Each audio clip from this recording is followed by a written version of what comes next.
Good morning and welcome everyone. Welcome to our March 10th School Board Workshop. I'd like to call the meeting to order, and as we always go, I'll hand it over to Vice Chair Watson. Thank you. Thank you, sir. At this time, we'll start out with priority 2, and we'll call up Dr. McElroy and Christine. All right, thank you. All right, yes, you can. All right, good morning, everyone. Good morning. Laura Campana and Angela Montemurano and Bruce Foreman to discuss our updates since October. So it was last time we were here. So we have a few things we'll review with you. Of course, our vision and mission and core values, and our priority and priority 2 for staff is making sure that we provide our staff with the tools and resources to promote student success. So with that, we'll go into our first priority, which is professional learning. All right, and there's a review of our objectives for priority 2. Just give you a minute to take a look at those. And here is our team for our priority 2 committee. We did just add 2 members. We added the new teacher of the year and the new support staff person of the year. And we are just about through all of our meetings. We have another meeting coming up in mid-April, and then we will have completed our meeting schedule for this year. As a reminder, here are our objectives under strategy 1.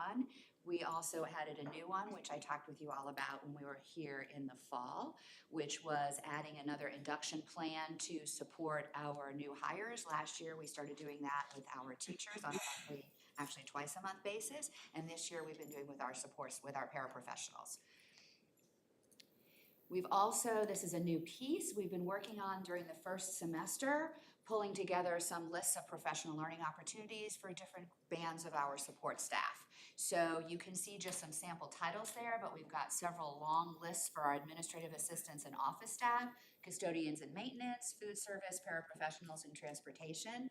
These course offerings come some from Beacon, some from Educational Impact, and some from Vector. We were excited to see that we could add some courses that were in Spanish, particularly for our transportation department, because we've had some issues there with their folks being able to have access. So this we have done in partnership with our union too, our support union that's there with us. And we have made sure that we have, when you look back at the list of our members, that we have a wide variety of employees on there in different roles. So this was a really great activity that we put up all around the walls and asked principals, teachers, what would be good professional development for these areas as well. And then Laura's team went to work on putting these together, and we've shared them out, so it's been positive. I like the risk management on there. Like the back injury protection, all that. Yes, yes. And again, these are just like a small sampling. I just kind of wanted to give you an idea of the flavoring, but they really have, I would say, a full sheet of offerings and some with maybe even another half sheet on the back. So there's a lot of things for them to choose from. Trey Jane has talked a lot about maintenance and the custodians and focusing on that. They function also as a safety committee, and so that's where those are stemming from. So one of our KPIs, one of our metrics is the professional learning that folks are doing. Is it meaningful?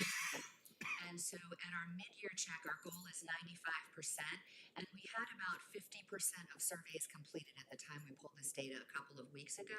But you can see the results there from each of our early release days, as well as a couple of full days we had, and where we are as far as the survey results. And this comes directly from the follow-up survey that's in MyPLC after folks participate in the professional learning. So we're on track with that. Here's our objective strategy 2, and as we talked about in the fall, we added another objective to that, which was about completers of internal alternate certification pathways. So here's one of our metrics as far as professional learning, and you can see that we're still on track for our 56 hours for this year. This was the professional learning certification program that we had talked about last time, which is a program for folks that are on alternate certification. For alt cert folks, and we are still hovering 17 out of 19 from the first year we implemented the program.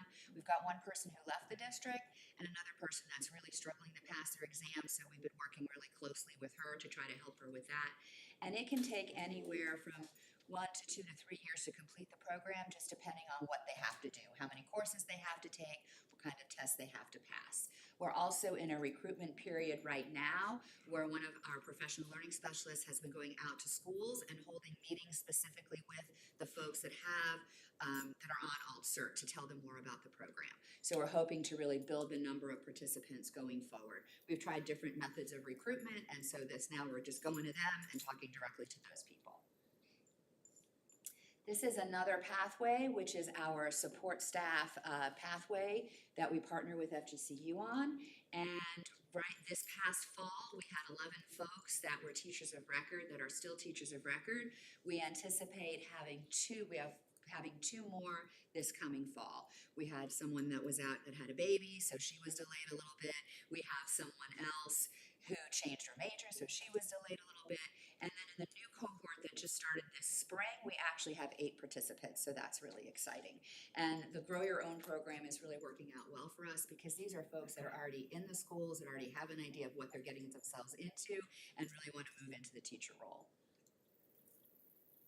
Good, all right, we gave you this metric last time too, so we want to kind of let you know where we are with it. So looking where we were, these were complete school years, so we're only midway through this school year, and we're just keeping track of kind of where we are, how many we've hired, how many are staying, and what our retention and attrition rate is. All right, with that, we're gonna go into, these are a reminder, these were our metrics that are up on the website that we're monitoring and continuing to strive for. And then I'll let Bruce talk a little bit about where we kind of are right now, mid-year. So, good morning. This is data that we pulled back in January, mid-year. So right now, with the staff retention, we're at 93%.